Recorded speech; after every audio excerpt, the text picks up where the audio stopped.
Donc, un énorme merci à vous toutes et tous d'être là pour cette première vague d'une session dont je vais parler, consacrée au thème de l'engagement. Et je le dis, je le redirai, merci à nos deux invités d'être là.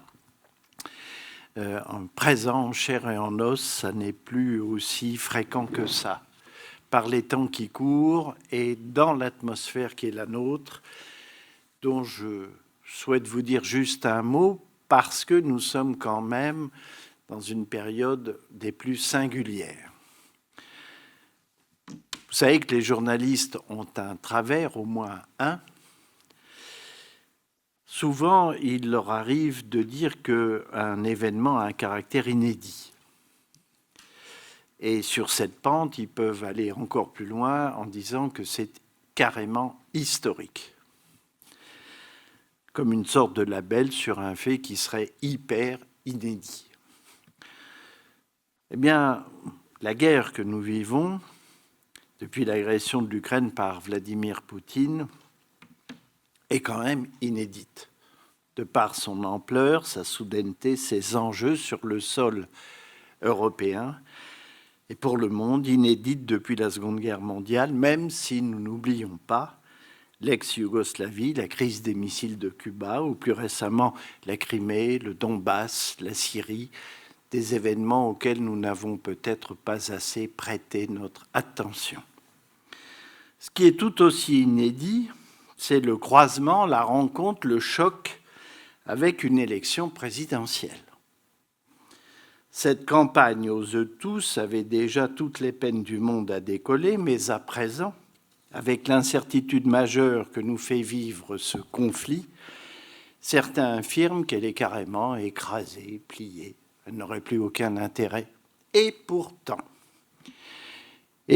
tout comme la pandémie à sa manière, la guerre en Ukraine pousse aux avant-postes du débat national et mondial les grandes questions les plus pertinentes. Après avoir pensé que cette campagne tournerait autour des questions écologiques, après avoir pensé que les enjeux sécuritaires allaient emporter tous les discours, voilà maintenant qu'on parle énergie, coût de la vie, indépendance, Europe, souveraineté, démocratie. Alors la voilà bien la grande interrogation. Ces préoccupations vont-elles trouver une traduction dans les urnes et dans les débats qui accompagnent cette élection ? Plus que jamais, à l'instar des problématiques que nous évoquions, est-ce que la question de la participation citoyenne dans une démocratie représentative comme la nôtre sera soulevée lors des quelques jours qui nous séparent du premier tour? En tout cas, nous avons à nos côtés deux des meilleurs connaisseurs de la question. Je sais, le journaliste est souvent flagorneur quand il a des invités à ses côtés. Et pourtant, voyez-vous, je le pense. Je les remercie donc d'être là en chair et en os à Marseille, dans ce bel auditorium, ça non plus, ce n'est pas de la démagogie, du MUSEM et ses formidables équipes, ça peut-être davantage, je souris. Avec la complicité de l'INA qui met à notre disposition sa mémoire en images de la télévision, donc pour ce cycle du temps des archives consacré au thème de l'engagement. C'est un cycle, je le dis brièvement, en 4 rendez-vous. Celui d'aujourd'hui, s'abstenir ou participer. Celui du 16 mars, agir ou observer avec l'écologie pour terrain essentiel, qui, le lendemain, le 17, sera suivi par toute une journée de réflexion, ici même, avec l'université d'Aix, sur l'urgence climatique en Méditerranée. Et puis, le 3e rendez-vous sera sur rendre compte ou dénoncer, autrement dit, l'engagement dans l'information. Ça aura lieu au camp des 1000. Et enfin, communiquer ou influencer, c'est-à-dire l'engagement à l'aune des nouvelles technologies. Voilà. J'ai dit dans quel contexte nous allions nous inscrire. Alors, qui sont nos guides qui sont engagés à venir et qui ont tenu leurs promesses? Eh bien, il y a Jean-Daniel Lévy, qui connaît bien les médias, bien le monde politique, celui de ce qu'on appelle l'opinion. Les sondages sont votre domaine. Il est directeur délégué à RIS Interactive France, après avoir travaillé à l'IFOP, pas au CSA, mais à CSA, spécialiste en stratégie politique et d'opinion.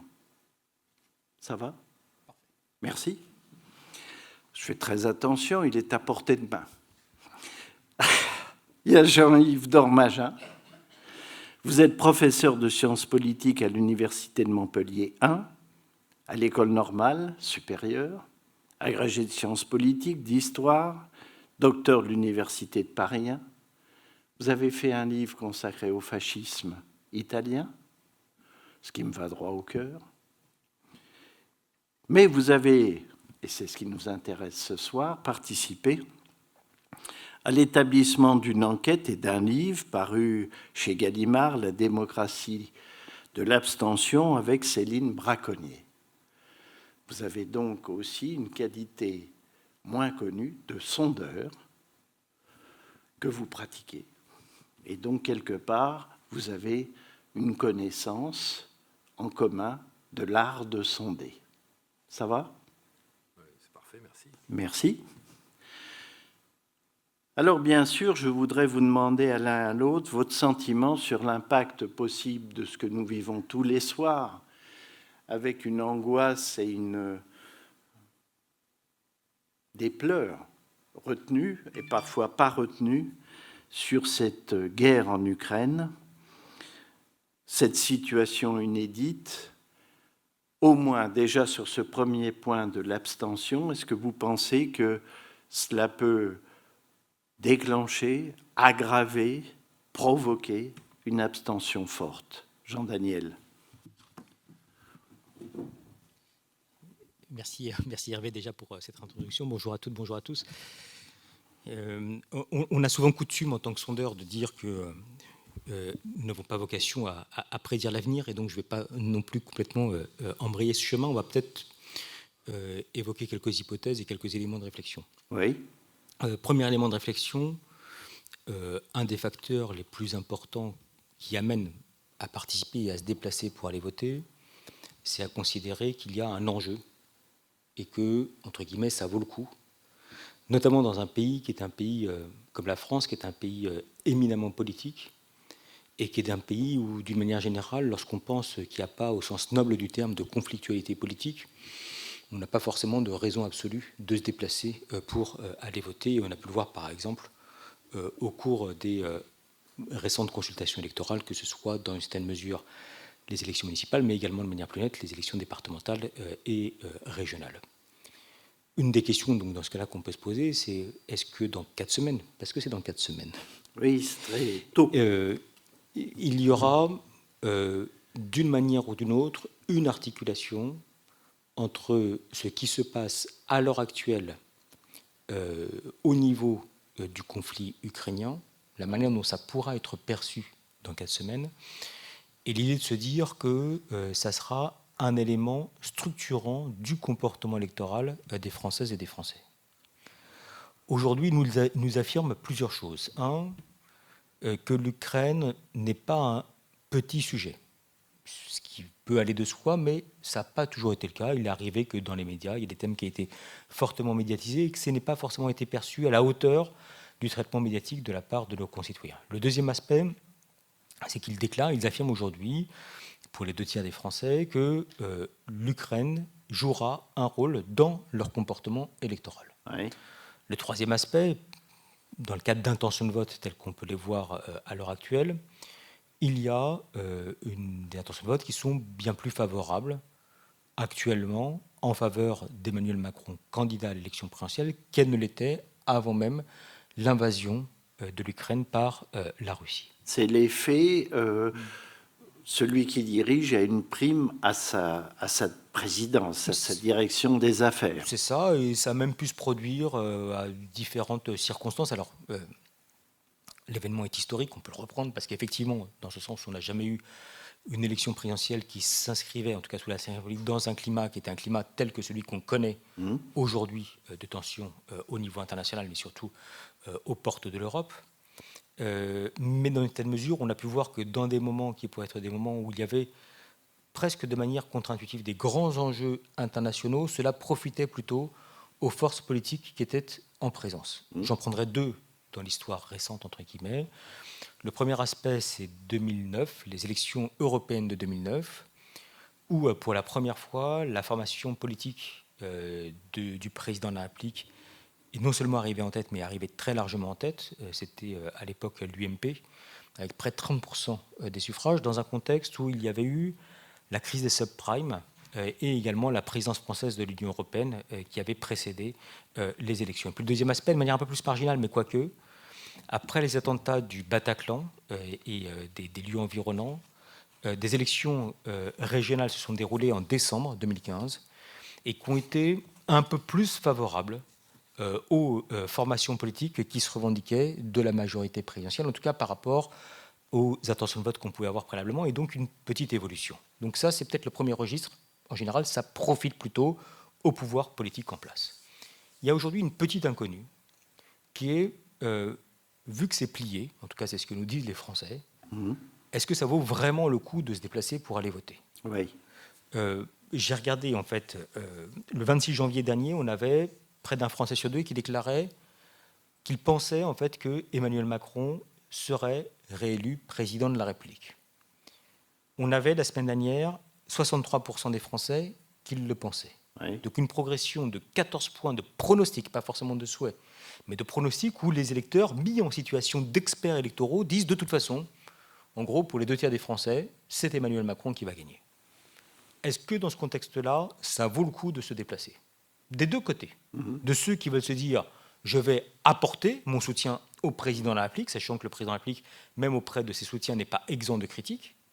Et est-ce que dans un même élan, ça vaut le coup de se déplacer pour faire barrage à la montée d'Emmanuel Macron ou à une victoire, sachant que les autres candidats à l'élection présidentielle ne suscitent pas un enthousiasme extrêmement important aux yeux des électeurs, et même parfois c'est un euphémisme de ma part de dire cela. Donc voilà, je ne sais pas dans quelle situation nous serons dans 4 semaines, mais je voudrais juste, voilà, comme ça, vous donner quelques grilles de lecture, quelques grilles d'explication qui peuvent participer du comportement électoral. Je reste persuadé que dans un pays comme la France, plus il y aura des projets politiques qui donneront le sentiment d'être différents, plus il y aura des confrontations politiques au sens noble du terme, plus la participation électorale risque d'être importante ou pourrait être importante au cours des 10 et 24 avril prochains. Jean-Yves Dormagen, comment vous voyez les choses, vous ? Oui, bonsoir déjà. Bonsoir. Merci pour votre invitation. Jean-Daniel Lévy a déjà dit pas mal de choses que je partage. Il y a un effet qui est un effet indirect sur le scénario de campagne via les sondages.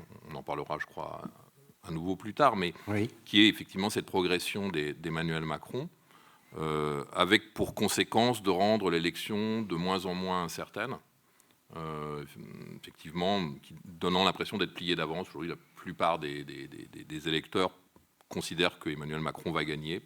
On voit mal qui d'autre pourrait le battre. Les seconds tours, les intentions de vote de second tour montrent des écarts qui vont croissant et qui sont très importants, enfin, oui, assez inédits.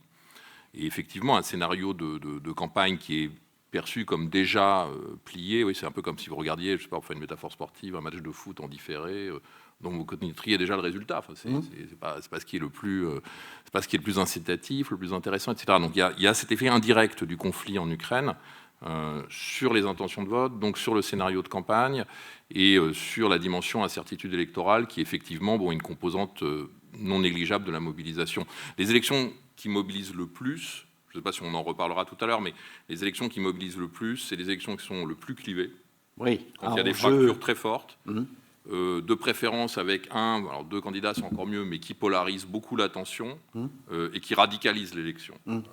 L'exemple parfait, c'est Donald Trump aux États-Unis. Voilà. Donald Trump a rendu un service énorme à la participation électorale, si on veut, je le dis de manière un peu provocatrice, mais oui, puisque en 2020, alors qu'on était dans un contexte de Covid, qui était un contexte très défavorable à la participation. Je ne sais pas si vous vous en souvenez, mais les électeurs américains ont massivement voté par correspondance parce qu'ils avaient peur d'être contaminés. C'est une de leurs motivations dans les bureaux de vote. Malgré ce contexte très défavorable, malgré le fait que beaucoup d'électeurs aient considéré qu'il fallait voter par procuration, on a battu aux États-Unis en 2020 un record de participation électorale qui datait de plus d'un siècle. Et en proportion, Donald Trump a reçu, enfin avec le nombre de voix que Donald Trump a reçu, il aurait gagné toutes les élections sauf celle-là. Il y a juste un candidat qui a eu plus de voix que lui dans l'histoire des États-Unis, c'est Joe Biden. Mais il a eu plus de voix que tous les autres candidats réunis, y compris Barack Obama. Donc, pourquoi ? Parce qu'on est sur une élection qui est à la fois très incertaine, qui est perçue comme très incertaine, très ouverte, très clivante, sur des clivages fondamentaux, des clivages d'identité, qui sont très, très mobilisateurs, etc. Bon. Là, le scénario qui se dessine, entre autres, alors c'était déjà un peu le cas avant, hein, Jean-Daniel Lévy l'a dit, c'était déjà comme ça que l'élection se sentait, mais qui est renforcé par la guerre ukrainienne, l'invasion de l'Ukraine. Effectivement, c'est un scénario qui rend l'élection moins mobilisatrice, hein, avec des effets qui peuvent être d'ailleurs, de ce point de vue-là, pervers et inattendus. On y reviendra peut-être, on va évoquer 95, peut-être 2002, etc. Bon, voilà. Et alors le deuxième élément, qui est très important, c'est que le vote n'est pas une activité spontanée pour beaucoup d'électeurs. C'est-à-dire qu'il y a une fraction de l'électorat qui vote de toute façon. En gros, ce sont les électeurs qui ont continué à voter aux dernières municipales, aux dernières régionales. C'est le noyau dur de l'électorat. Et on pourra y revenir si vous le souhaitez, mais il y a des raisons qui l'expliquent. Mais ce noyau dur, en gros, vote quel que soit le contexte. Qu'il y ait une pandémie, qu'il y ait une faible mobilisation, que la campagne soit peu intéressante. Un mot là-dessus, juste pour les typer, ces personnes sont des gens plus âgés, des gens qui sont à un niveau d'instruction plus important. C'est en gros ça ? Oui. Bon. C'est tout à fait ça, oui. C'est le facteur le plus prédictif, c'est l'âge. Oui. Quand on fait de la sociologie, de la participation électorale. Ensuite, c'est le diplôme. Oui.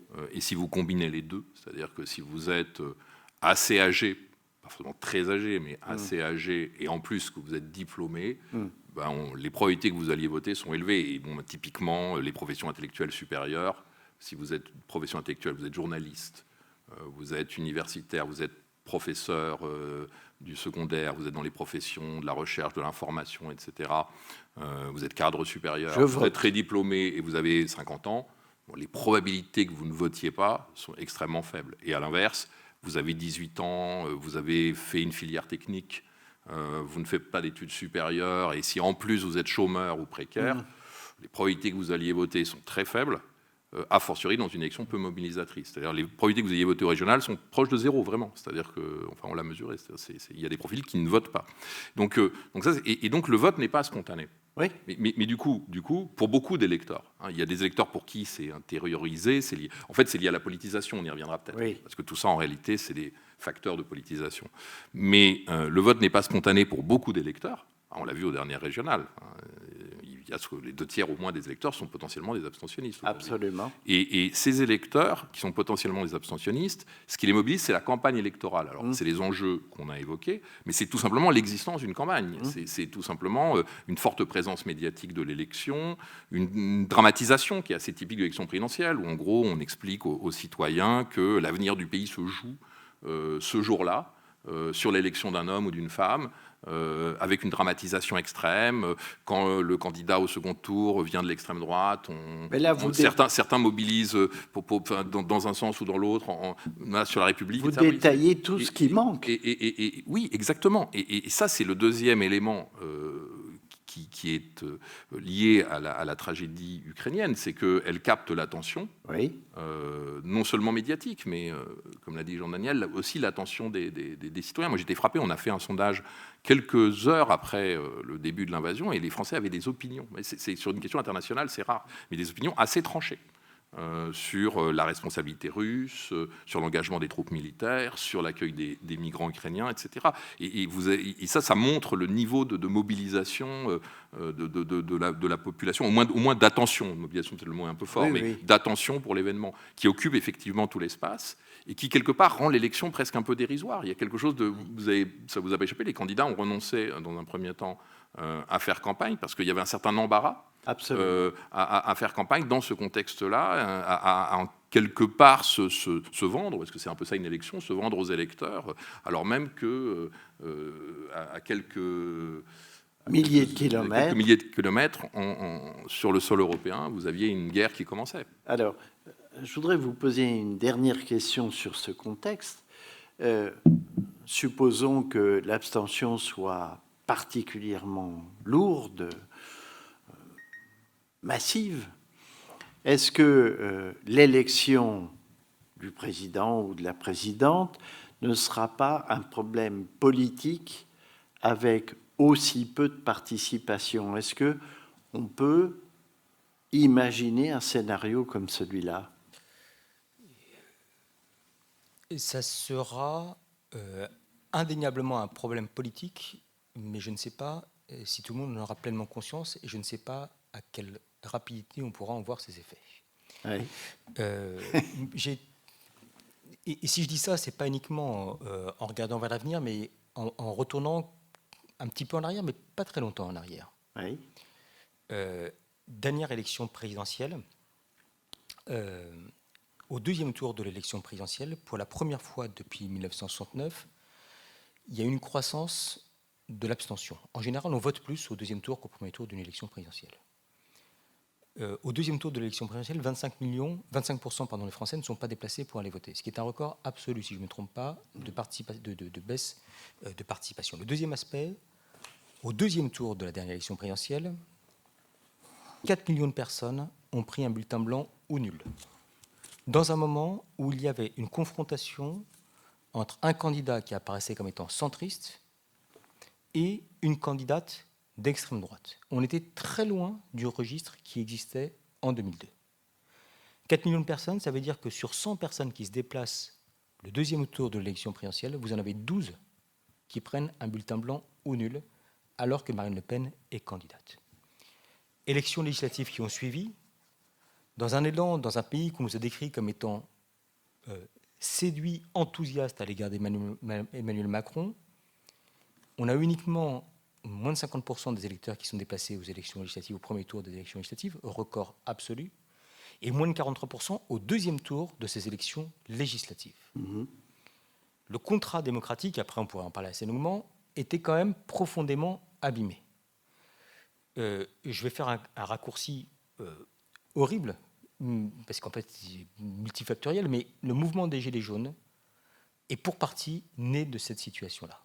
Et pour partie né d'une fait que le contrat politique était fixé à l'égard d'Emmanuel Macron d'un côté et à l'égard d'un endroit où en général on considère qu'il y a un lieu d'expression de ce que peut être la conflictualité politique, à savoir l'Assemblée nationale, n'existait pas de manière suffisamment forte. Donc il y avait effectivement une difficulté initiale qui préexistait aux conditions d'élection d'Emmanuel Macron d'un côté et aux conditions de validation de sa majorité parlementaire par la suite. Même question. Problème politique à une abstention massive pour une élection d'un président? Oui, alors c'est difficile de le dire. Vous avez des pays où l'abstention est régulièrement forte. On parlait des États-Unis tout à l'heure. Pendant toute une période, il y a eu en gros 50% de participation à la présidentielle américaine, pas plus. Et même de mémoire, je me trompe peut-être, mais je crois que même l'élection de Barack Obama, la première, on n'atteint pas 60%. Donc, et pourtant, bon, voilà, le pays tient à peu près. Alors il y a même des politistes ou des philosophes politiques libéraux qui ont théorisé que l'abstention, c'était plutôt un bon signe démocratique, parce que ça voulait dire justement que les passions étaient en sommeil, qu'en gros, il y avait une sorte de consensus dans la société sur des projets qui étaient finalement assez voisins et que tout ça, ça reflétait une démocratie apaisée. Je ne défends pas du tout ce point de vue. Je dis juste qu'on peut tout théoriser et qu'on peut aussi théoriser que finalement, l'abstention, c'est le reflet d'un pays qui va bien, apaisé, où les citoyens, privés finalement de passion politique. Et là, si on veut aller jusqu'au bout du raisonnement, on dit regardez la participation en 1933.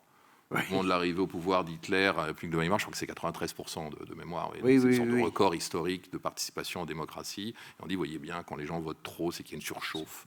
Ça, ce que je veux dire par là, c'est qu'on peut à peu près tout justifier. Et effectivement, c'est difficile aussi de prévoir les conséquences d'une abstention forte sur la légitimité à venir. C'est forcément pas très bon. C'est-à-dire que plus vous êtes élu par une proportion significative de la population, et mieux c'est. Le problème se pose, par exemple, dans les élections locales, où là, on arrive à des choses qui sont extrêmement étranges. Il y a des maires de communes, aujourd'hui, qui ont été élus par moins de 10% de la population. Hein. Oui. Parfois, même, on va plutôt vers 5%. Donc, c'est-à-dire qu'il y a des maires de grandes communes, aujourd'hui, qui, quand ils se promènent dans la rue, doivent 5%, doivent croiser 20 personnes pour trouver un électeur. Et là, il y a quand même quelque chose qui interroge sur la situation politique. Alors d'autant plus que, on l'a évoqué tout à l'heure, ce n'est pas n'importe qui vote et ce n'est pas n'importe qui s'abstient. Et ça, je crois que c'est le problème majeur, si on raisonne en termes de qualité de la démocratie ou de représentativité de l'électorat. C'est que la hausse de l'abstention déforme l'électorat, la hausse importante de l'abstention déforme profondément l'électorat et a des conséquences très, très fortes sur les rapports de force entre les candidats, etc., etc. Et donc ça a aussi cette dimension-là. C'est pas n'importe qui vote, c'est pas n'importe qui s'abstient, et ça pose des problèmes de représentativité démocratique. C'est clair, et ça, c'est loin d'être l'apaisement pour un futur parfois immédiat. Mais bon, alors, allons sur notre thème et démarrons par une séquence qui paraissait dans les salles de cinéma des années 60. Ça s'appelait les actualités françaises et grâce à Lina, on va montrer ça. Ça s'appelle La France vote. Ça date du 23 mars 1962. C'est le sujet abstention 1962. Je dis ça pour notre ami de la régie qui a pour mission délicate de ne pas rater le lancement vidéo des extraits de cette soirée.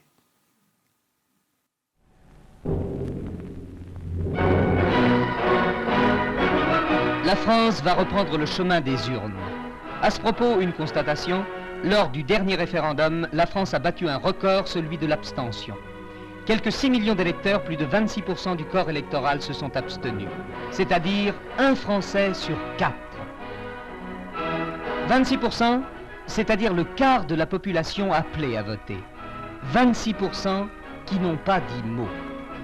Soit parce que ce jour-là, la campagne semblait plus attrayante que le bureau de vote. Soit parce que, cédant aux invites pressantes des éventaires, il a voulu donner raison à une image d'Épinal depuis longtemps traditionnelle.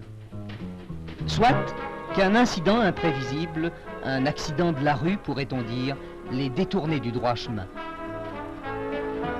Le Français, peuple politique, n'est pas particulièrement ardent à remplir son devoir de citoyen. Alors chérie, on va voter?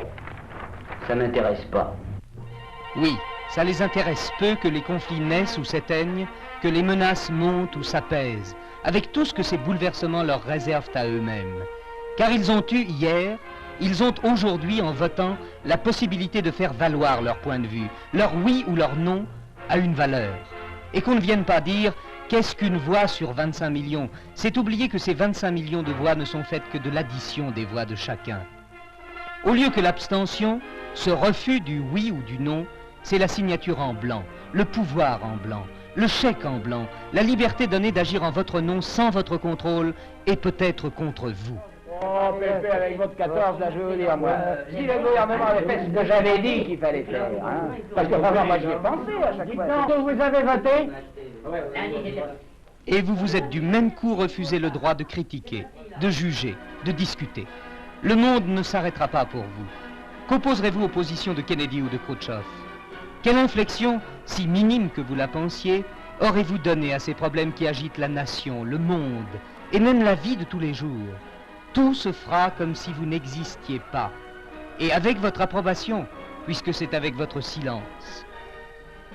Mais dans les feuilles du jour, n'y a-t-il que les bandes dessinées?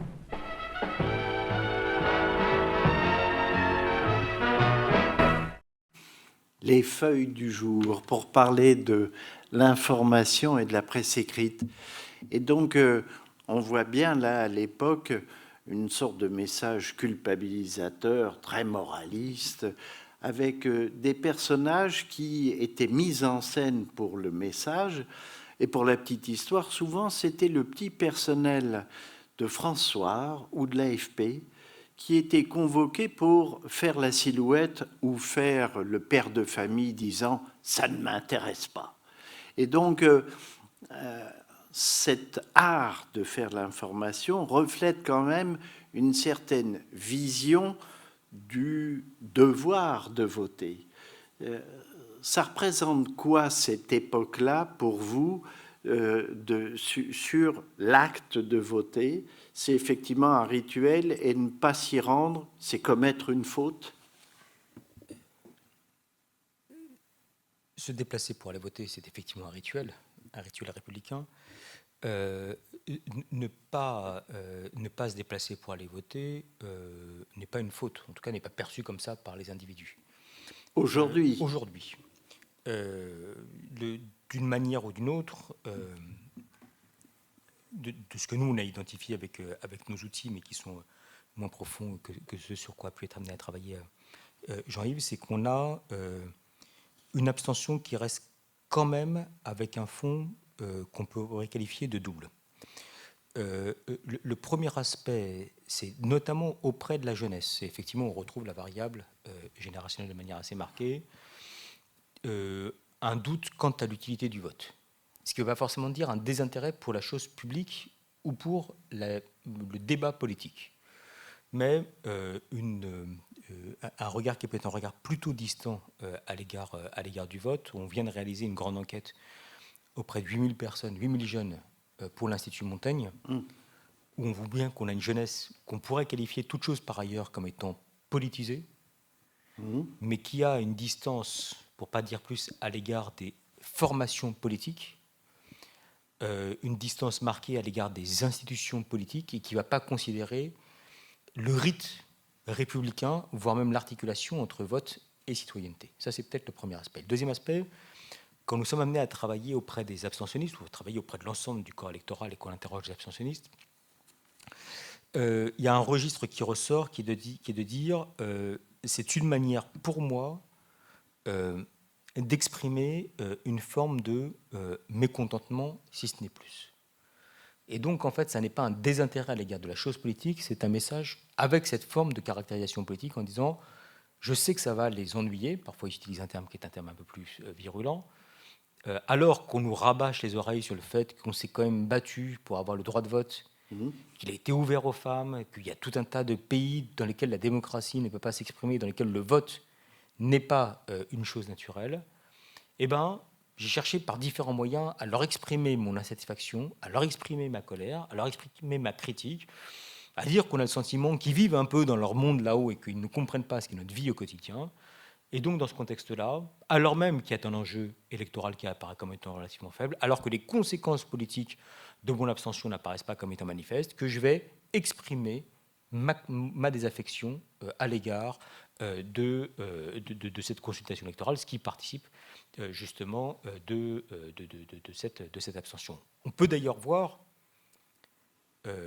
quand on compare le premier tour et le deuxième tour d'une élection quasiment quelle qu'elle soit, oui, que les appels moralisateurs de toutes les formations politiques en disant « vous n'avez pas voté, vous vous êtes abstenu, rendez-vous compte de ce que cela peut faire, venez la semaine prochaine », sont d'une inefficacité flagrante. Et qu'on n'a pas, le dimanche soir, au soir du premier tour, des abstentionnistes qui vont se prendre la tête entre les mains en se disant « Mon Dieu, qu'est-ce que j'ai fait ? Quelle est mon erreur, ma grande faute ? Je vais la semaine prochaine aller tout de suite corriger mon forfait et me déplacer pour aller voter. » Souvent, ils persistent et signent dans leur absence de comportement électoral. Et si je peux donner un petit addendum au reportage qu'on vient de voir, on a cherché à essayer de trouver des éléments statistiques de corrélation entre le temps qu'il faisait, est-ce qu'il fait beau ou est-ce qu'il pleut, oui, et la participation électorale. On n'a pas trouvé. Voilà. Et donc, en fait, si on se cherche une bonne raison pour ne pas aller voter, on la trouve toujours. Et si on veut trouver une bonne raison pour se déplacer pour aller voter, on trouve en général le ressort. Un des points qui peut jouer malgré tout, et peut-être que ça jouera d'ailleurs dans le cas des prochains scrutins, peut être la période de vacances scolaires, où on sait que quand on n'est pas là, c'est quand même pas toujours évident de faire une procuration, on a peut-être un peu moins le réflexe en de tout pouvoir cas, le faire. c'est une grande idée reçue qui tombe là. C'est une idée reçue, oui. Et oui, le fait qu'il fasse soleil n'est pas forcément dissuasif pour aller voter. Non. Cette représentation d'un rituel, et si on n'y va pas, on commet une grande faute. Vous qui avez étudié le comportement électoral dans un quartier de Saint-Denis qu'on appelle les cosmonautes, je suppose qu'on est très loin de cette représentation-là, si ce n'est que il y a un substrat communiste d'une banlieue rouge où je pense que ce rituel a été fort pendant tout un temps. Oui, alors sans doute.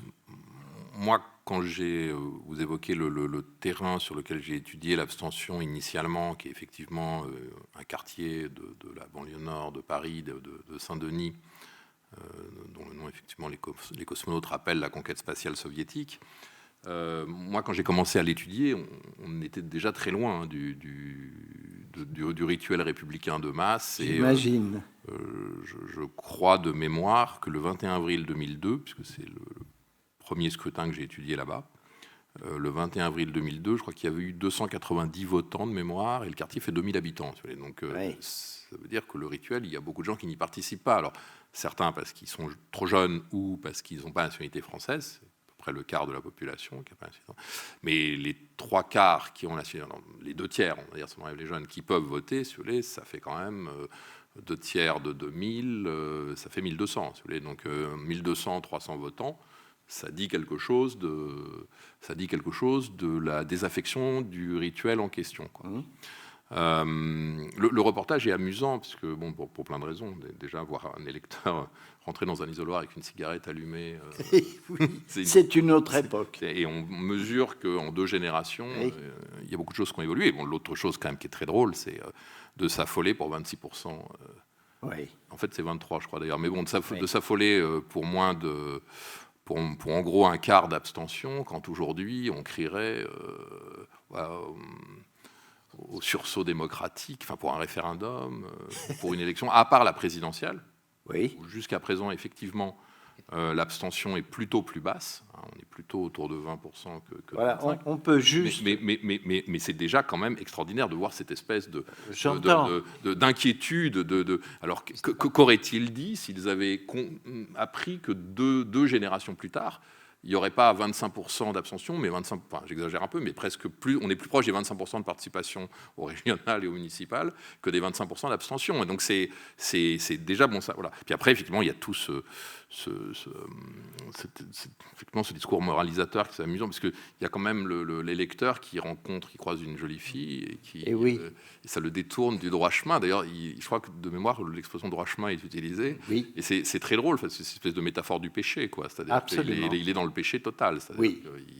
De chair. Le péché de chair, un dimanche de vote. Enfin, voilà, incroyable. Effectivement, aujourd'hui, tout ça paraît étrange parce que, comme disait Jean-Daniel, le vote n'est plus vécu tellement comme un devoir, peut-être dans certaines générations plus âgées encore, plus vécu par grand monde comme un devoir. Et ça dit quelque chose d'ailleurs au-delà du vote, du rapport aux normes. Hein. C'est-à-dire que on est dans une société quand même qui tend à privilégier, dans le cadre d'une progression du libéralisme culturel, de l'individualisme, les droits individuels, horizontaux. En gros, tant que je ne nuis pas autrui, j'ai le droit de faire ce que je veux. En gros, et cette idée d'une norme verticale, participationniste, comme ça, d'une obligation morale, elle est aujourd'hui complètement contre-tendance. D'ailleurs, ça serait compliqué, en regardant, je me disais, ça serait compliqué aujourd'hui, par exemple, de rendre le vote obligatoire, vous voyez.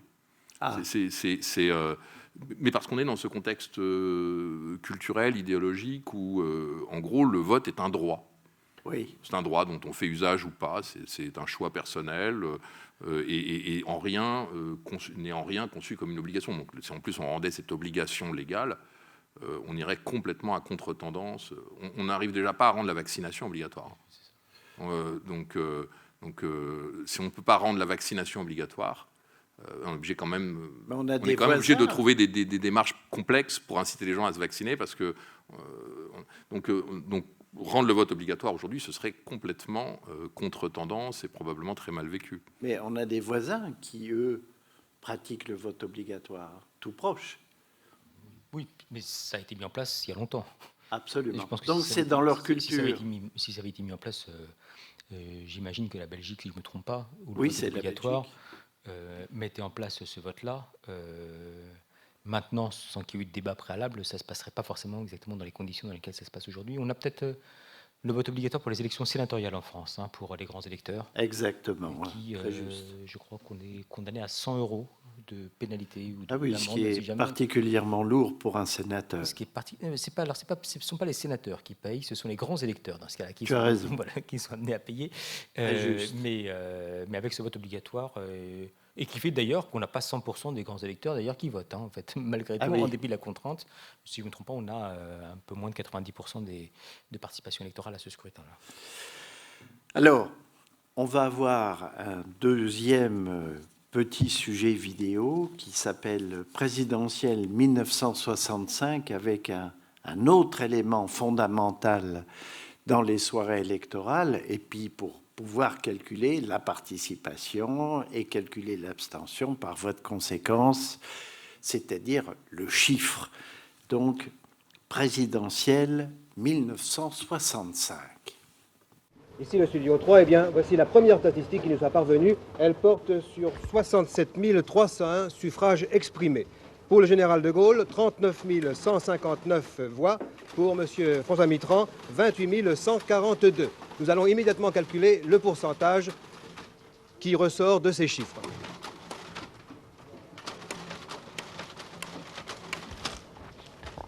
Merci mademoiselle. Le pourcentage est donc de 58,18% pour le général de Gaulle et de 41,81% pour M. François Mitterrand. Et pour la petite histoire, voici la dépêche qui est arrivée, la première à 20h01. Ce sont les résultats pour Colombey, les deux églises. Donc, c'est une des premières fois où on voit la machinerie statistique de manière très solide. C'est le doutant Donnet-Welbull avec la François de Lagrange qui, plusieurs années plus tard, s'occupera des animaux. Après tout, voilà, une carrière, ça bouge. Mais cette arrivée du chiffre, c'est une arrivée qui est fondamentale dans les soirées électorales. Et donc, juste un point d'histoire, pour vous qui connaissez bien ce domaine des sondages, le chiffre, ça démarre à peu près quand? Dans les années 30 avec un monsieur qui s'appelle Gallup, c'est ça? Ça commence par là, peut-être une petite parenthèse. Oui. Je m'imagine assez mal en tant que sondeur ou en tant qu'estimateur Oui. à dire à 20h01 on va faire un calcul et on va vous le donner en direct. Là, je pense que j'ai la moitié, si ce n'est plus, de la rédaction qui me saute au cou en me disant que c'est absolument insupportable d'attendre 1 minute après la fin de la fermeture du bureau de vote pour avoir un résultat. Donc on a un rapport au temps qui a aussi considérablement changé. Et on est dans l'idée de remettre les résultats vraiment pile avant 20h, d'ailleurs avant même que tous les bureaux de vote aient terminé. Oui. Le deuxième aspect, il m'apparaît comme étant profondément détendu au regard du niveau de tension qu'on peut avoir, nous, au moment notamment d'une élection présidentielle. Le deuxième aspect, effectivement, les premières enquêtes par sondage, donc c'est-à-dire à partir d'un échantillon représentatif, ont été réalisées à la fin des années 30 aux États-Unis, Oui. et ont tiré leur heure de gloire parce qu'elles ont su être beaucoup plus proches du résultat que d'autres méthodes qui avaient été proposées. Voilà. Préalablement, pour faire vite, il y avait ce qui s'appelle le vote de paille, donc c'est-à-dire qu'en fait, dans les journaux, on avait la possibilité de pouvoir découper un petit bulletin et indiquer la personnalité pour laquelle on avait l'intention de se déplacer pour aller, l'intention de voter.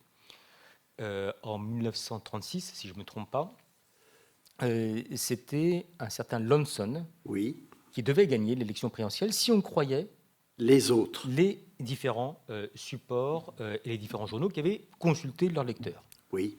Plusieurs millions de lecteurs avaient répondu à cette consultation. Je pense que dans cette salle, à moins que peu de personnes avaient déjà entendu parler de Lonson avant que j'en parle aujourd'hui, parce qu'il n'a pas été élu et que c'est un certain Roosevelt qu'on a un peu plus en mémoire, je crois. Il me semble, il y a même du métro qui s'arrête. Et qui a été élu, et ce qui avait indiqué, à partir d'un échantillon représentatif, fait par M. Gallup, Oui. qui se basait sur un échantillon qui était bien plus important que ceux qu'on peut avoir aujourd'hui, c'est-à-dire 125 000 personnes contre plusieurs millions, mais 125 000 personnes en disant ce qu'on veut, c'est un échantillon représentatif. En gros, la quantité nous importe peu, ce qu'il faut, c'est la qualité, et faire en sorte qu'on puisse avoir autant d'hommes, de femmes, de jeunes, de personnes âgées, de catégories sociales, et puis après, selon les pays, il peut y avoir des dimensions ethniques, des dimensions régionales, des dimensions de revenus qui peuvent jouer, mais en tout cas en se disant que la partie vaut pour le tout, et qu'il faut plutôt s'appuyer sur un échantillon qui est un échantillon représentatif, et en plus, ça a plutôt bien fonctionné à ce moment-là, donc on a validé la théorie statistique. On va voir que parfois les instituts de sondage se sont trompés dans leur grande largeur à partir du moment où on considère qu'ils sont prédictifs entre l'ordre des intentions de vote et le vote réel. Mais en tout cas, en 1936, ça avait extrêmement bien marché. Ça a très vite été importé en France. Dès 1938. Oui. Et avec un fait qui est marquant, vous vous souvenez tous du retour, si je ne me trompe pas, de Daladier au Bourget après les accords de Munich, acclamé par la foule, et il suffisait de regarder les informations qui étaient délivrées à ce moment-là et les films qui étaient faits, où on avait le sentiment qu'on avait un peuple qui était en liesse, avec la phrase qui est prêtée à Daladier, « Ah, les cons », parce que lui avait imaginé en fait ce que pouvaient être les conséquences potentiellement de ce point-là. Premier sondage publié, ou un des premiers sondages publiés, vise à interroger les Français, et on voit que les Français ne sont pas du tout illustratifs de ce qu'on voyait des personnes qui s'étaient déplacées au Bourget pour acclamer le gouvernement.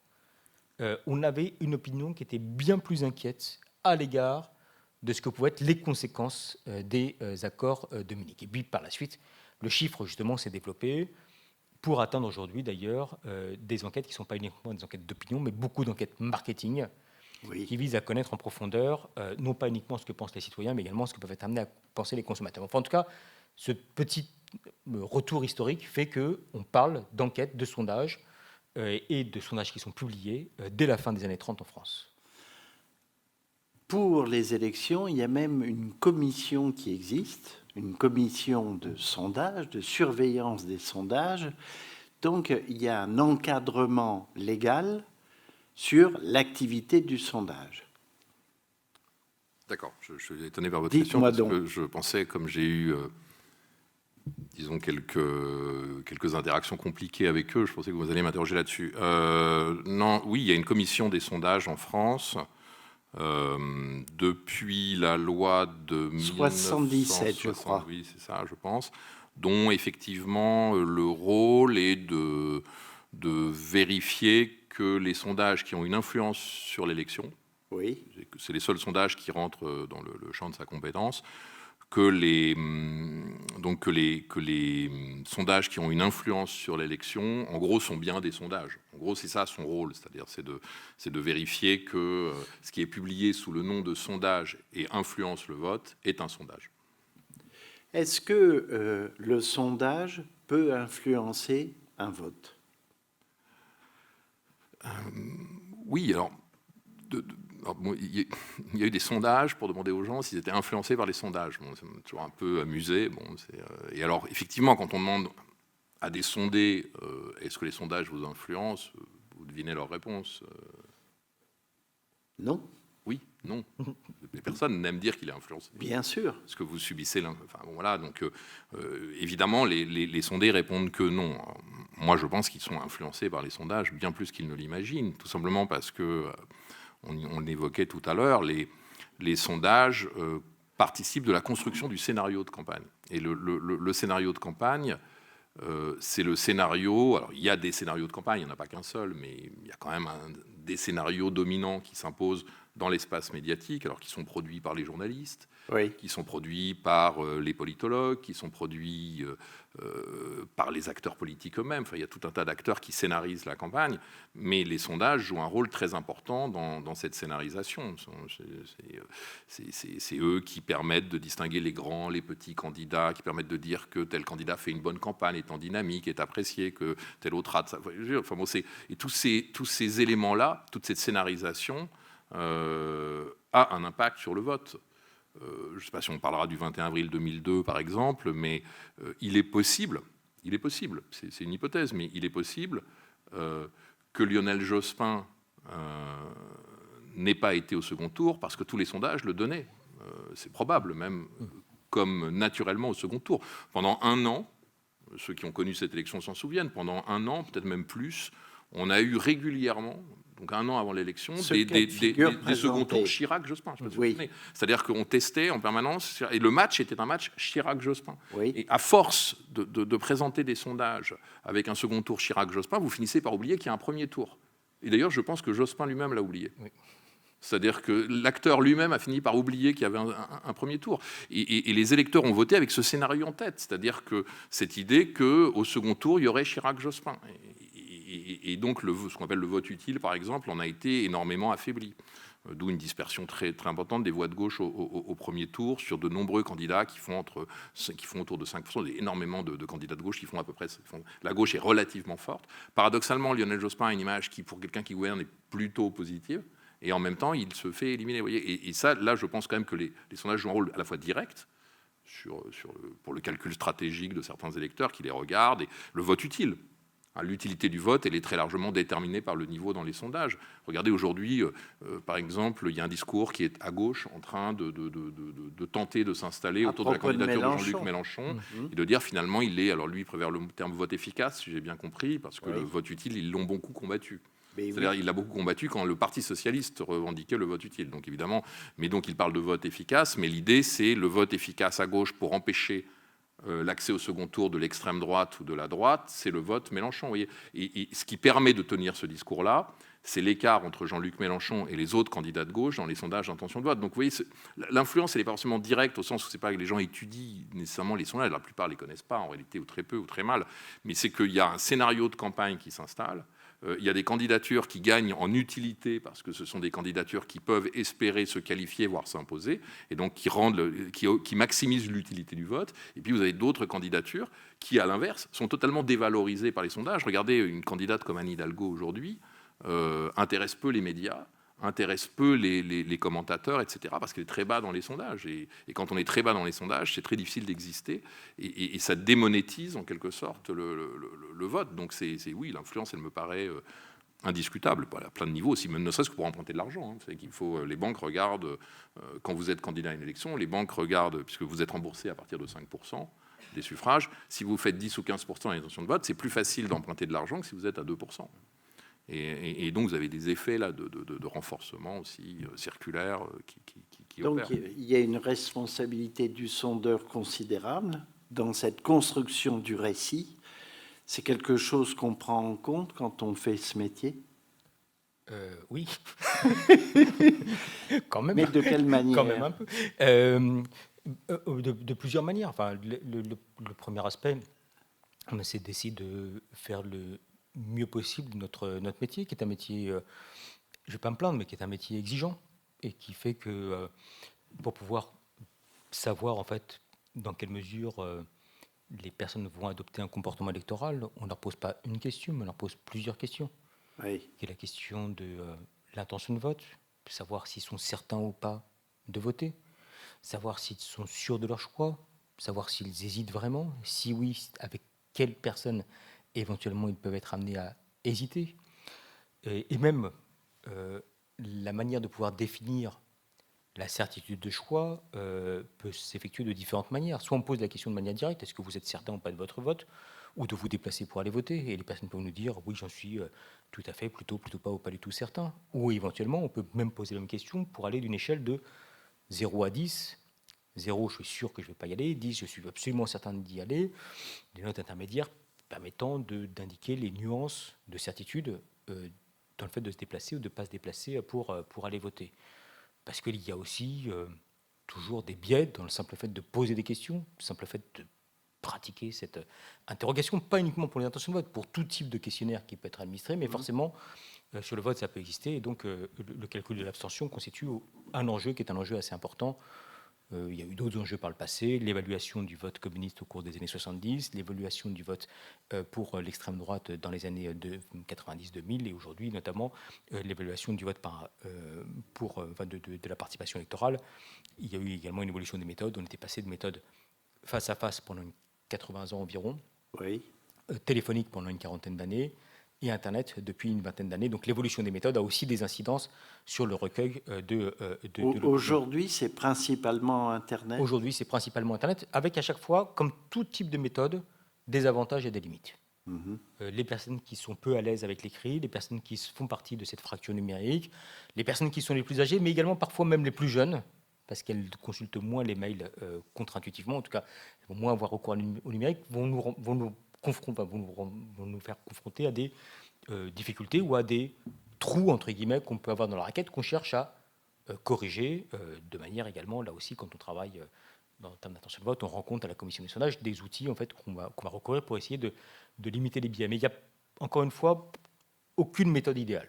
Il y a toujours des difficultés qu'on peut être amené à rencontrer. Par téléphone, on sait qu'il y a que ce soit en termes d'intention de vote ou même dans tout type de comportement, des attitudes qui sont dissibles ou pas dissibles à une personne qui va écouter. Par Internet, on se sent plus libre de pouvoir dire les choses. Et quand on regarde aujourd'hui la déclaration du vote antérieur à l'élection présidentielle, elle est très proche de la réalité. Et quand vous posez au même type d'échantillon la même question par téléphone, on va beaucoup moins nous dire qu'on a voté, par exemple, pour un candidat ou une candidate d'extrême droite. Donc c'est ce registre-là. Peut-être un point complémentaire à ce qui a été indiqué par Jean-Yves, c'est en attendant, nous on dit que oui, le sondage a une influence. On dit que ça fait partie d'une information parmi d'autres aujourd'hui qui préside au choix de voter ou de ne pas voter déjà, et éventuellement de choisir le candidat pour lequel on peut être amené à voter. Ce qui est beaucoup. Le deuxième aspect, c'est qu'il a d'autant plus d'influence que le critère d'enthousiasme ou de conviction qu'on peut avoir à l'égard d'un candidat ou d'une force politique est faible. Et qu'on peut adapter son comportement au fait de se dire, est-ce que ça vaut le coup ou pas de voter pour lui? Tiens, je vais tenir compte des sondages pour adapter mon comportement. Aujourd'hui, dans les intentions de vote, on a en gros 1% des Français qui déclarent qu'ils ont l'intention de voter pour Philippe Poutou. Ils savent pertinemment que la probabilité de chance que Philippe Poutou soit président de la République est relativement faible. Voire même quasi infinitésimalement faible qu'il soit présent au deuxième tour. Mais ça ne les empêche pas de voter en dépit du fait qu'ils savent que la probabilité de chance, même qu'ils dépassent les 1%, apparaît comme étant très limitée. Ça ne les empêche pas. Parce qu'ils y croient, parce qu'ils sont convaincus, parce qu'ils pensent que le responsable politique délivre un message, ou en tout cas que ça correspond à quelque chose. Donc dans ce cas-là, des enquêtes d'opinion, ils sont contre-fiches. En revanche, lorsqu'on est un candidat qui est moins séduit, moins persuadé, et qui va jauger de différents éléments pour adapter son comportement électoral, là, effectivement, le sondage, l'intention de vote jouera un rôle. Nous jouons un rôle en tant qu'institut, mais les médias, évidemment, de différents registres, jouent un rôle. Je vous prends un exemple très précis. Lundi prochain, vous avez une émission sur TF1 qui s'appelle « Face à la guerre ». Sont invités les candidats à l'élection présidentielle. Alors, pas les candidats, certains candidats. Nous avons, si je ne me trompe pas, 12 candidats à l'élection présidentielle, 8 seront présents. 8 seront présents, ça veut dire que Philippe Poutou, Nathalie Arthaud, Jean Lassalle et également Emmanuel Macron, et un dernier qui ne va pas être présent, qui est plutôt... peut-être Macron. Non, Macron sera présent. Il sera là, ou enfin, en tout cas, il sera représenté. Et un quatrième qui est plutôt mal classé dans les enquêtes d'opinion ne sera pas présent. Donc on en aura 8 sur 12 qui seront présents. Qu'est-ce qui a présidé au choix?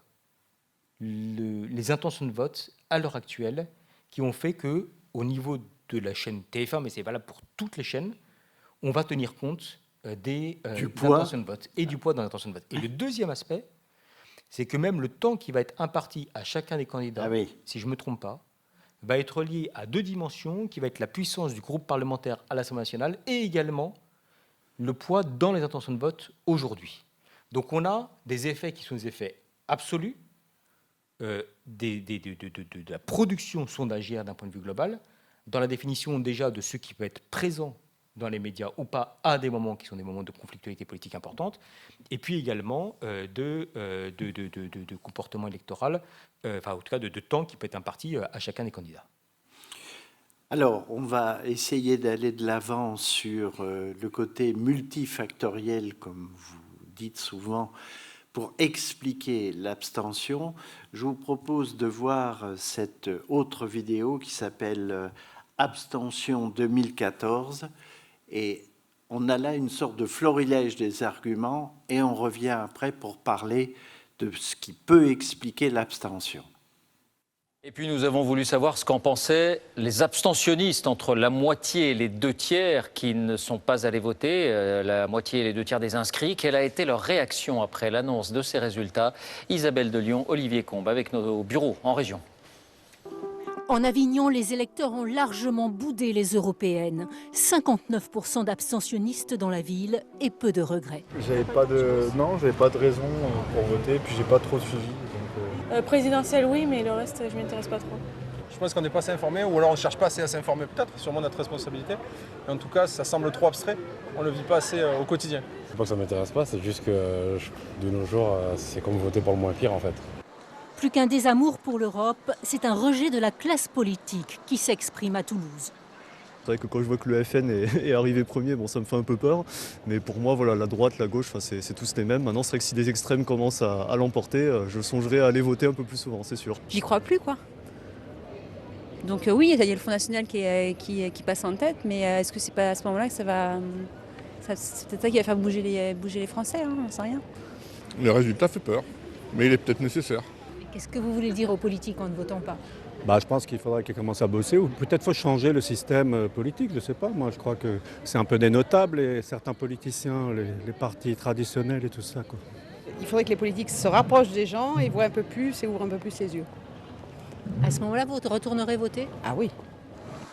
À Toulouse, 56% des inscrits n'ont pas voté. Alors, on a un peu là toute la panoplie, hein, ça ne m'intéresse pas, ça ne sert pas à grand-chose, je ne comprends pas, on n'est pas assez informé. Il y a quelque chose qui m'a surpris à la lecture de votre rapport, on va dire, du livre que vous avez écrit. C'est une question assez peu évoquée, c'est les mal inscrits. C'est-à-dire, il y a plein de gens, en particulier des jeunes, qui sont mal inscrits, et c'est beaucoup de monde, beaucoup plus qu'on ne le dit jamais, qui, en fait, ne participent pas à cette élection parce qu'ils sont, vous dites, mal inscrits. Qu'est-ce que ça veut dire ? Alors, mal inscrit, c'est un terme qu'on a forgé effectivement avec Céline Braconnier dans le cadre de cette étude de terrain qu'on évoquait tout à l'heure. Parce que justement, sur le terrain, on s'est rendu compte que beaucoup d'électeurs étaient inscrits sur la liste électorale du quartier, mais n'y habitaient plus. On s'en est rendu compte en travaillant sur les listes d'émargement sur une longue période, aux archives, on s'est rendu compte qu'il y a des familles entières qui un jour s'arrêtaient de voter, puis ne votaient plus du tout. Alors toute la famille, le père, la mère, les enfants, etc.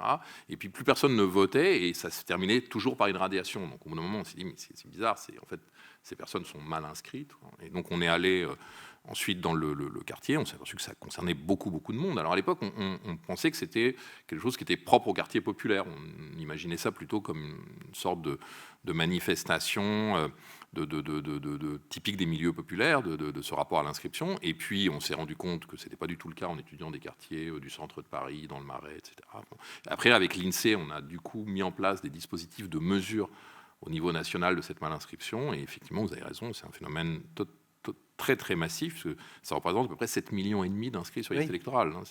C'est absolument considérable.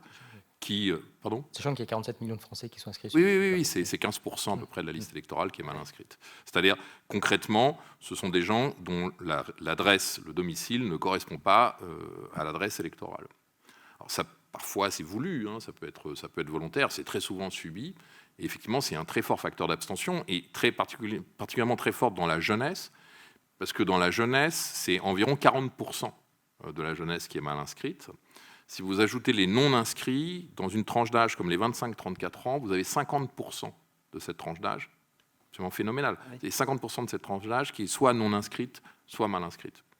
Et du coup, dès que l'abstention augmente, l'effet de la mal-inscription s'amplifie encore. Ça, c'est une sorte de loi mécanique de la participation, c'est-à-dire que dès qu'il y a un obstacle, dès qu'une élection est peu mobilisatrice, le moindre obstacle devient dissuasif. Vous avez vu, on a vu le reportage 62 là, qui était amusant. Bon, on comprend que ces gens ont besoin d'être mobilisés, quoi. Et que si en plus ils sont mal inscrits et qu'il faut qu'ils aillent faire une procuration au tribunal d'instance, au commissariat de police, plusieurs jours avant, ils y pensent, etc. Peu de chances qu'ils y aillent. Ou alors, c'est encore plus, il faut qu'ils prennent leur voiture et qu'ils roulent une demi-heure, une heure, ou qu'ils prennent le train pour aller voter. Il y a très peu de chances qu'ils y aillent. Et donc, il faut que l'élection soit très mobilisatrice pour contrer l'effet de la malinscription. Et la conséquence de la malinscription, c'est que dès que l'élection est de faible intensité ou de moyenne intensité, l'abstention des jeunes explose, entre autres, pas uniquement, mais entre autres, parce qu'ils sont massivement mal inscrits. Si demain l'élection présidentielle française devait être faiblement mobilisatrice, par exemple, si on avait 65% de participation, ce qui n'est pas impossible, ce qui n'est pas exclu aujourd'hui au regard des études, ou en tout cas moins de 70%, et bien 65% de participation moyenne, ça voudra dire 40% dans la jeunesse. Il faut comprendre que les 50-70 ans, si à 65% de participants voteront à 75-80%, et que les jeunes voteront à 40%. Et donc ça aura aussi des conséquences, puisqu'ils ne votent pas tout à fait de la même manière, ça aura aussi des conséquences sur le résultat. Est-ce qu'une réponse à cette malinscription, c'est le vote par Internet, Jean-Daniel, à terme? Je ne suis pas persuadé. Je ne suis pas persuadé parce qu'en fait,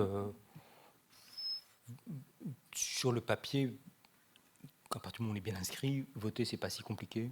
Mais il faut y aller. C'est pas si chronophage. Oui, mais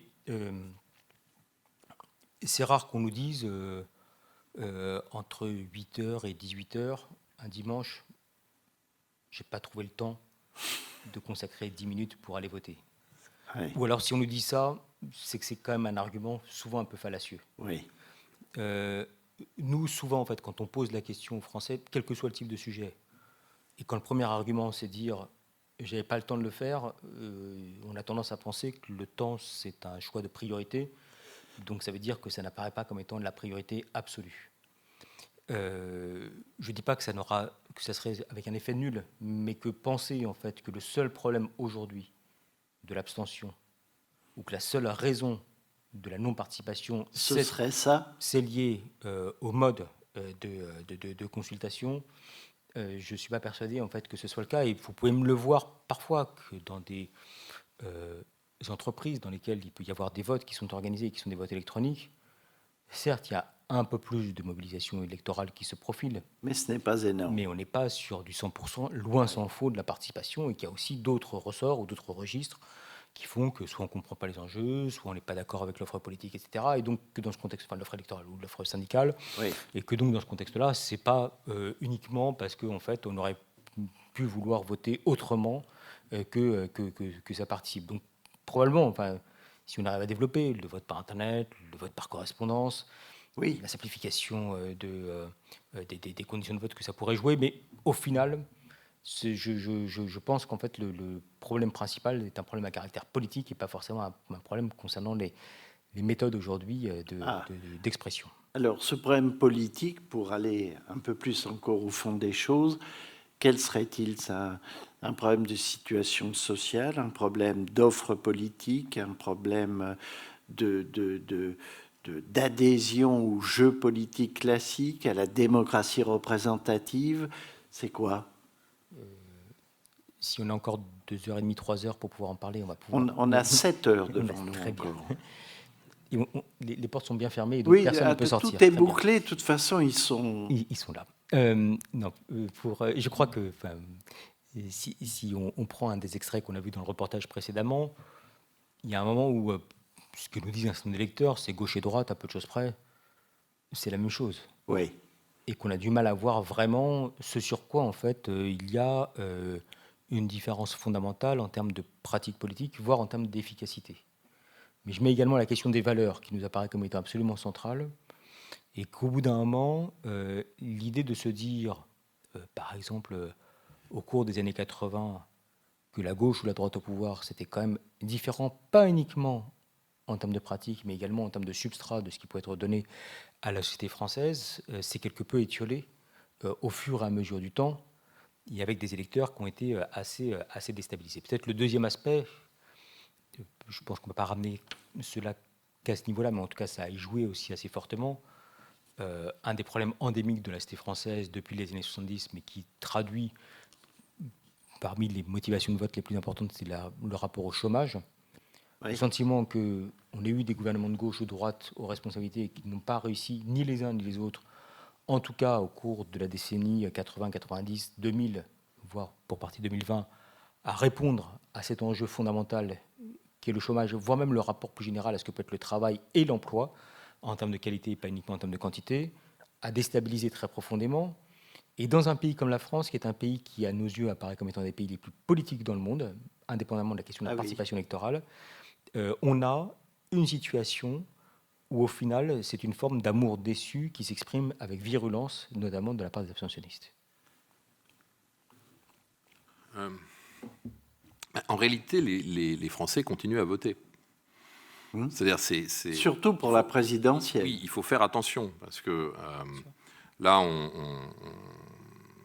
quand on parle d'abstention, votre reportage, c'est un reportage sur les européennes de 2014, qui d'ailleurs était plus abstentionniste que celle de 2019. Mais bon, c'est un reportage sur mais on ne peut pas faire le même reportage sur une élection présidentielle. Oui, c'est vrai, bien sûr. On trouvera des abstentionnistes, évidemment, mais on en trouvera beaucoup moins. Et je peux vous dire que la plupart de ceux qui, lors de ce reportage, ont déclaré s'abstenir, soit par indifférence, soit, je dis soi-disant, je vais expliquer pourquoi, par rejet de la classe politique, etc. Ceux-là même ont été, donc on est en 2014, ils ont voté probablement, la plupart d'entre eux, la présidentielle 2017. Tout simplement pourquoi ? Parce qu'il y a eu 87% à l'élection présidentielle de 2017, il y a 87% en cumulé de participation sur les deux tours quand on l'étudie sur les listes d'émargement comme le fait l'INSEE. Donc c'est très très puissant comme dispositif, l'INSEE, un dispositif extrêmement puissant d'analyse de l'abstention, qui mobilise des dizaines, voire des centaines d'enquêteurs, et ils vont dans les préfectures relever par tirage au sort la participation de 40 000 inscrits, si vous voulez, et quand vous faites ça, vous voyez quoi ? Vous voyez qu'en fait, il y a très très peu de Français qui ne votent pas. Sur la séquence 2017, c'est 13% des inscrits qui n'ont pas voté. C'est un peu plus que d'habitude. D'habitude, c'était plutôt autour de 10% et 9-10%. Donc, c'est-à-dire que 90%, et le vote n'est pas obligatoire, c'est-à-dire que presque 90% des Français votent. Et si vous allongez l'observation sur une un peu plus longue durée, par définition, vous avez un peu plus de votants, et vous constatez que sur une séquence relativement longue, 90% des gens votent à la présidentielle, quoi, en gros, votent à la présidentielle ou 87. Alors ça, il peut se passer quelque chose de nouveau cette année, c'est-à-dire il n'y a pas de déterminisme absolu, et peut-être que cette année, on va avoir un vrai recul de la participation, et peut-être que ces 87% vont devenir 80, 75, je ne sais pas ce qui va, on ne le sait pas, on verra dans 6 semaines. Mais 4 semaines premier tour et 6 semaines pour le deuxième tour. Mais pour l'instant, les gens continuent à voter. Alors c'est pour ça que la typologie, elle est intéressante, et je m'en méfie un peu en même temps. C'est-à-dire que l'abstention d'indifférence, il n'y a pas de doute. Je veux dire qu'il y a une forte abstention d'indifférence, parce que l'abstention, c'est lié à la politisation, quand même. Ça paraît très évident, mais tout le monde n'est pas également politisé, loin de là. Il y a des inégalités très profondes de politisation dans la société.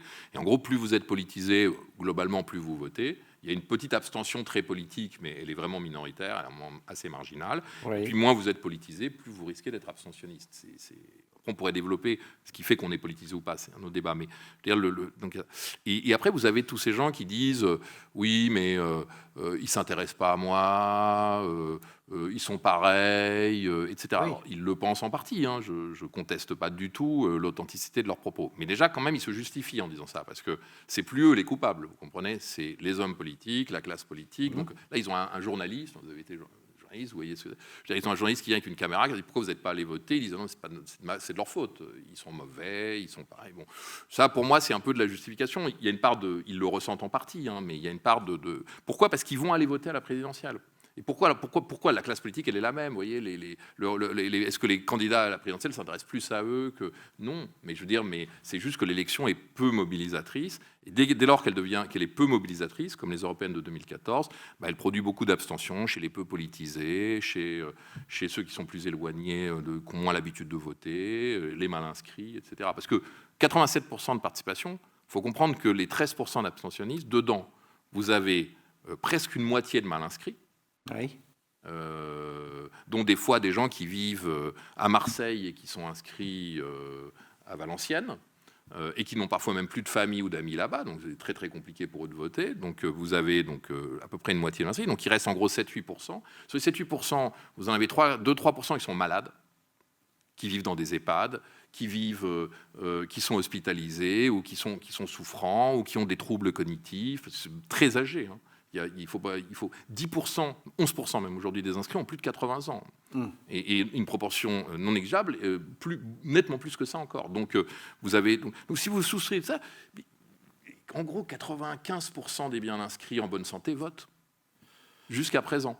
Oui. Mais à l'élection présidentielle. Par contre, les autres scrutins, c'est la Bérésina en termes de participation. Ah, quand même, parce que j'avais peur pour le thème de notre rencontre.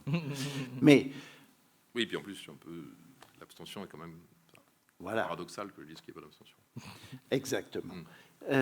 Juste une dernière question avant de céder la parole à ceux qui voudraient interroger nos invités. On parle souvent de la nécessité de réenchanter la politique, de reprovoquer un sursaut citoyen. Alors, par exemple, une question toute bête, est-ce que la reconnaissance du bulletin blanc, ça pourrait aider juste sur ce point-là? Et comment on pourrait faire que, en dehors de la présidentielle, on retrouve une dynamique au vote qui, batte en brèche l'abstention qui a l'air quand même de s'installer durablement chez nous? Jean-Daniel? Je pense que si on avait la réponse de manière simple, ça aurait été partagé. Si je devais caricaturer un peu, l'hypothèse selon laquelle on soit face à une vision qui soit une vision non administrative de ce que peut être la gestion de la chose publique renforce l'intérêt pour le comportement électoral. Et à partir du moment où on se dit que d'une manière ou d'une autre, il y a une forme d'enjeu qui peut jouer derrière cela. Les dernières élections départementales et régionales ont été, à ce titre-là, je crois, profondément intéressantes. Oui. Ce n'est pas une baisse de la participation qu'on a eue, c'est un effondrement de la participation que nous avons eu à scrutin comparable. Absolument. De mémoire, on avait un peu moins de 50% de participation aux élections régionales de 2015, de décembre 2015. Là, on a un tiers des Français qui sont déplacés pour aller voter au cours de ce scrutin. Oui. On a une baisse tendancielle qui peut exister, même si parfois il y a des sursauts. Tu vois, je fais comme Yann Barthès maintenant. En plus sympa. En plus sympa, je te remercie.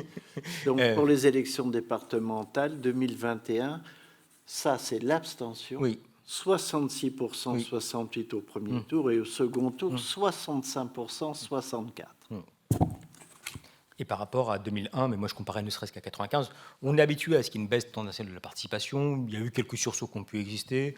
De mémoire, il y a eu un sursaut en 2004 aux élections régionales, il y a eu un sursaut aux européennes de 2019, il y a pu y avoir des sursauts également à d'autres moments, mais en tout cas, que tendanciellement, il y a une baisse. Mais en tout cas, une baisse de plus de 15 points à 5 ans d'échéance, on n'avait jamais vu ça. On ne peut pas mettre tout sur le dos de la Covid. Ce n'est pas uniquement le registre qui a joué. C'est qu'à un moment, en gros, je vais caricaturer un peu, mais aux yeux des électeurs, avoir une route de gauche ou une route de droite, ils ne voyaient pas vraiment la différence. Le fait qu'on ait un lycée de gauche ou un lycée de droite, ils ne voyaient pas forcément la différence. Donc on a été face à des structures, ont été des structures qui sont apparues comme étant des gestionnaires, sans qu'on voit vraiment la différence, pas uniquement en termes de politique publique, mais en termes de valeurs qui pouvaient accompagner le propos du candidat ou des candidats aux élections régionales et départementales. On a eu en plus, qui plus est, un point qui, je crois, n'a pas été fortement souligné, mais pour la première fois, on n'avait pas la force politique majoritaire qui était sortante. Absolument. Et on sait que ça joue quand même, hein. Oui. Qu'on a envie soit de déclarer une forme de soutien, soit éventuellement d'exprimer une forme de critique forte. Et là, depuis 1986, premières élections régionales qui se sont déroulées en France, on n'a pas eu ça.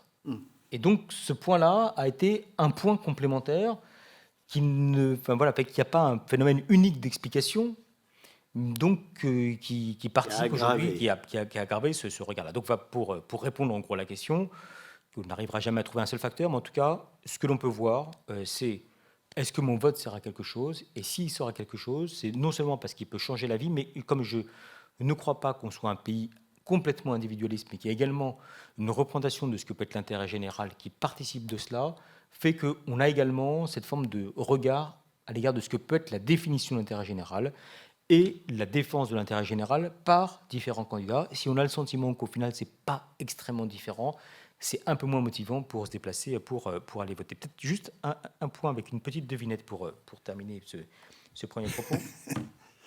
Et je voudrais savoir si, à vos yeux, vous savez ce que peuvent avoir en commun Manon Aubry, Gérard Longuet, François Hollande, Gabriel Attal, Anne Hidalgo, Agnès Herven, Robert Ménard, Yannick Jadot, Marion Maréchal, Yann Brossat, Clément Beaune, Richard Ferrand et Bernard Guetta.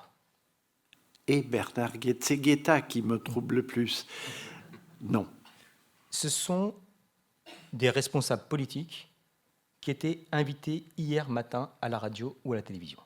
Ah oui. Hier matin à la radio ou à la télévision. Vous voyez le nombre de personnes qui peuvent être aujourd'hui présents dans les médias. On reste un pays qui, malgré tout, est un pays terriblement politique.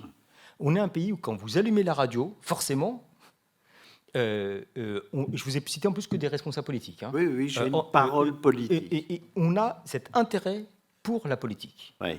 Le soir, si vous allumez la télévision, vous avez la même chose.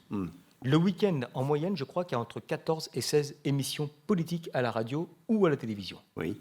Et qu'on est un pays où, le dimanche, on se retrouve en famille. On s'engueule en parlant politique.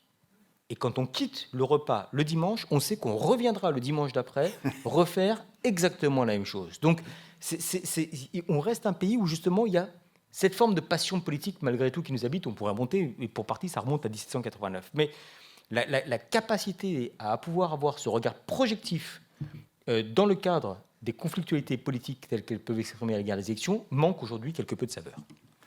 Je vous remercie beaucoup, Merci. à l'un et à l'autre.